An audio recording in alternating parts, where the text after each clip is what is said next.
52వ division సచివాలయంలో SIR సర్లో కొన్ని కమ్యూనిటీలకు అన్యాయం జరుగుతుందని ఆగ్రహం వ్యక్తం చేసిన ఎమ్మెల్సీ చంద్రశేఖర్ రెడ్డి. సర్లో జరుగుతున్న డొల్లాతనం మరోసారి బట్టబయలు. నెల్లూరు నగర నియోజకవర్గ సర్ ప్రక్రియలో చోటు చేసుకుంటున్న అవకతవకలపై మున్సిపల్ కమిషనర్పై నిప్పులు జరిగిన ఎమ్మెల్సీ చంద్రశేఖర్ రెడ్డి. నెల్లూరు 52వ డివిజన్ యాదవ్ వీధిలోని సచివాలయంలో జరుగుతున్న సర్ ప్రక్రియను వైఎస్ఆర్సీపీ నెల్లూరు నగర నియోజకవర్గ ఇన్ఛార్జ్ ఎమ్మెల్సీ పర్వతరెడ్డి చంద్రశేఖర్ రెడ్డి గారు పరిశీలించారు. ఈ సందర్భంగా ఓటర్ ఎన్యూమరేషన్ పత్రాల్లో జరుగుతున్న అవకతవకలపై సచివాలయ సిబ్బందిని ప్రశ్నించారు. కేవలం ఒక కమ్యూనిటీకి సంబంధించిన ఓటర్లను ఇష్టారాజ్యంగా తొలగించడం, మహిళా ఓటర్లను భారీగా తగ్గించి చూపడంపై ఆగ్రహం వ్యక్తం చేశారు. ఎన్యూమరేషన్ ఫారాలు తిరిగి ఇవ్వని ఓటర్ల పేరుతో సచివాలయ సిబ్బంది నేరుగా నకిలీ ఫారాలను అప్లోడ్ చేయడంపై ఇది సరైన పద్ధతి కాదంటూ తీవ్ర స్థాయిలో మండిపడ్డారు.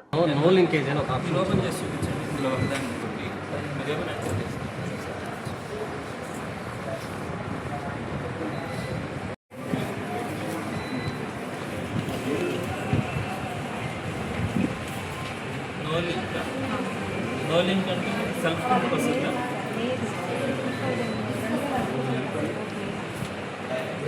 ఇప్పుడు మనకు మొత్తం మీద దీంట్లో మొత్తం 3 రకాలు సెల్ వస్తుంది.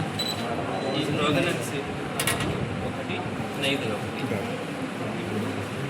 ఈ మూడింటిలో దేంట్లో పెట్టుకోవాలి అంటే సెల్ఫ్ కింద ఉంటుందా, రోగనెక్స్ నైదర్ కింద ఉంటుందా? Your father's name as given, it will be problem there. That the age difference between you and your grandparents is okay. There is name mismatch between your name as given, it is okay. Due to mismatch between the names of your father as given in the current electoral rolls and as given in the electoral rolls prepared by the previous year. As per the linkage on an enumeration form, it seems to be incorrectly linked with the electoral rolls prepared during the previous year. Less than 40 years. So there is less than 15% seems due to incorrect matching. 6 others.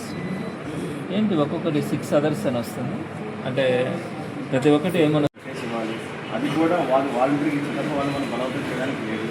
మూడవది, ఒకవేళ ఒక person ఉంటాడు, ఒక like ఈ street vendors కావచ్చు, లేకపోతే offers కావచ్చు, వారు సరిపోతారు, వాళ్ళ ఫ్యామిలీ మెంబర్స్ ఎవరైనా ఉండరు. సో ఇన్ దట్ కేసు ఆ డెత్ని డిక్లేర్ చేసేటువంటి ఎవిడెన్స్ ఏముంటుంది. సో డెత్ మనిషి లేడని తెలుసు, దాని ఎవిడెన్స్ లేనప్పుడు ఆయన అనేది కూడా చూడండి, మనిషి చనిపోయాడు, సర్టిఫికేట్ ఉంటే డెత్ కింద మేము ఎన్రోల్ చేస్తాం. సర్టిఫికేట్ లేదు అన్నట్టు దేని కింద ఎన్రోల్ చేయాలి సార్? ఆబ్సెంట్ కింద ఎన్రోల్ చేస్తాం. ఎందుకంటే మనకు రాలేదు తిరిగి అది. కానీ పర్మనెంట్లీ షిఫ్టెడ్ అంటే అర్థం ఏమొస్తుంది, ఇక్కడి నుంచి ఎక్కడికి మారిపోయారని మీ కళ్ళకి మీకు తెలుస్తా డెత్ అని. సరే, నేను ఇప్పుడు చెప్పినాను కదా, 14వ తేదీ పూర్తి అయిపోయింది. 14వ తేదీ సాయంత్రం మనకు తెలిసింది ఇంకో 10 days ఎక్స్టెన్షన్ వస్తుంది, అంతే కదా. మనం 14వ తేదీ కల్లా మీరు ఎన్ని అప్లోడ్ చేస్తున్నారు చెప్తున్నాను. ఆ రోజు మీరు ఆప్షన్ కింద మార్చలే, 58, 60 మీ దగ్గర. అంటే నాకు ఏ పోలింగ్ బూతులు ఎన్ని చేస్తున్నారో కూడా నాకు రఫ్గా డేటా ఉంది, మీరు అప్లోడ్ చేస్తున్నారు. మరి ఈ రోజుకి మీరు సుమారుగా ఈ ఫామ్స్ అన్నింటినీ కూడా మీరు ఆబ్సెంట్ కింద కాకుండా ఇట్లా పెట్టారు. ఏ ఉద్దేశంతో పెట్టారు నేను అది కూడా చెప్పగలను. కానీ నేను ఈ సచివాలయంలో కాకుండా నేను బయట వెళ్ళి నాకు ఉన్నటువంటి ఎవిడెన్సెస్ నేను చెప్తాను, ఏం జరిగినాయి కూడా చెప్తాను. నేను ఇక్కడ మాట్లాడాను, ఈ ప్లేస్లో మాట్లాడాను, గవర్నమెంట్ ఆఫీస్ కాబట్టి.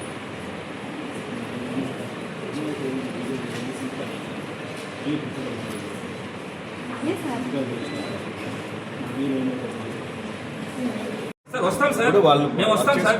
ఇది సచివాలయం సార్, ఇది సచివాలయం వస్తాము. మేము 15, నేను ఎమ్మెల్సీ, నేను నేను వస్తాను. నేను మిమ్మల్ని పిలవలేదు కూడా, ఎందుకంటే మీకు 100 పనులు ఉంటాయి. నేను బిఎల్ఓ కూడా చెప్పేసి వచ్చాను, నేను ప్రాబ్లం ఇది, నేను వస్తాను. నేను రావద్దని నేను చెప్పలేదు. లాస్ట్ డే కాబట్టి వాళ్ళు లాస్ట్ మినిట్లో పొరపాటు చేస్తారు, చదువుకోవాలి. పొరపాటు ఉన్నాయంటారా? లేదా కాదు, ఇన్ టైంలో చేయాల్సింది చేసుకోవాలి సార్. వర్కింగ్ ఎన్వైరన్మెంట్ మనం డిస్టర్బ్ చేస్తే ఏది నేను వచ్చిన 20 నిమిషాలు వర్క్ పట్టణ మీరు తప్పుంటే మీరు ఖండించండి. నేనేమంటానంటే నేను మాట్లాడిందంటే తప్పు ఉంటే మీరు ఖండించండి, నేను యాక్సెప్ట్ చేస్తాను. అది సార్ నేను మాట్లాడిందంటూ ఎక్కడైనా ఆంధ్ర సందర్భం ఉంటుంది. మీరు టీడీపీ వాళ్ళకి ఇచ్చారు,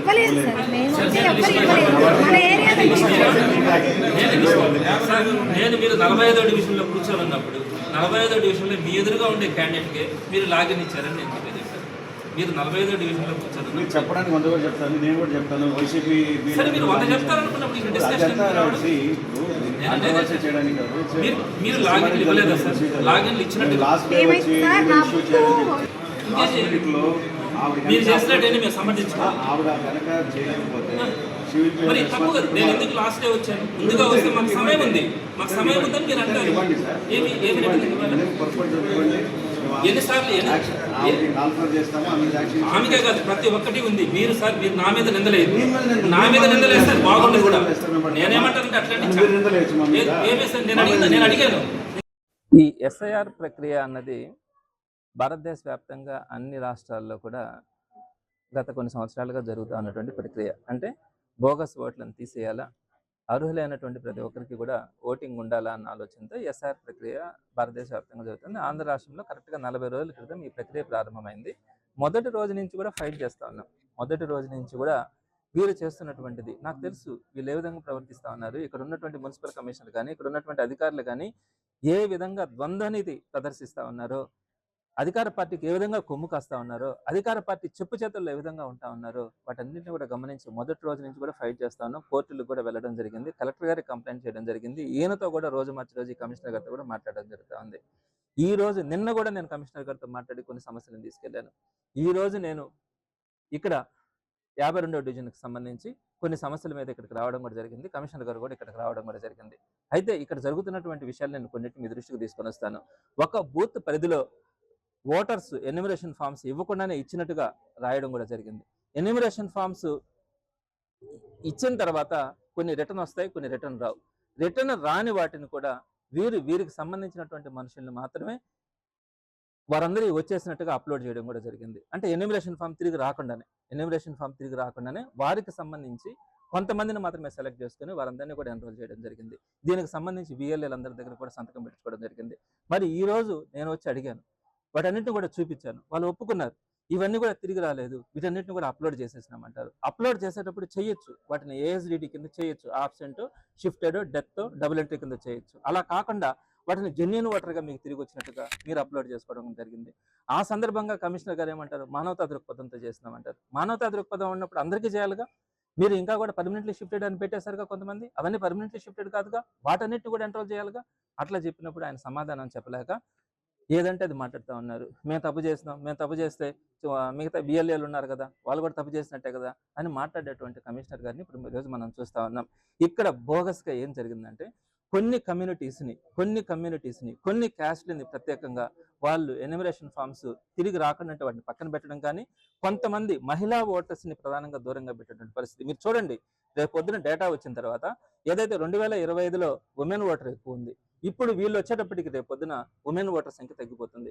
ఉమెన్ ఓటర్స్ని భారీగా పక్కన పెట్టినటువంటి పరిస్థితి ఉంది, కొన్ని కమ్యూనిటీస్ని పక్కన పెట్టినటువంటి పరిస్థితి ఉంది. కాబట్టి వీటన్నిటి మీద కూడా ఇక్కడ ప్రశ్నిస్తే మనం వాటికి ఆన్సర్ చెప్పేటువంటి పరిస్థితి కూడా ఈరోజు కనపడేట్లా. తప్పకుండా కూడా దీని మీద కూడా కోర్టుకు వెళ్ళడం కూడా జరుగుతుంది.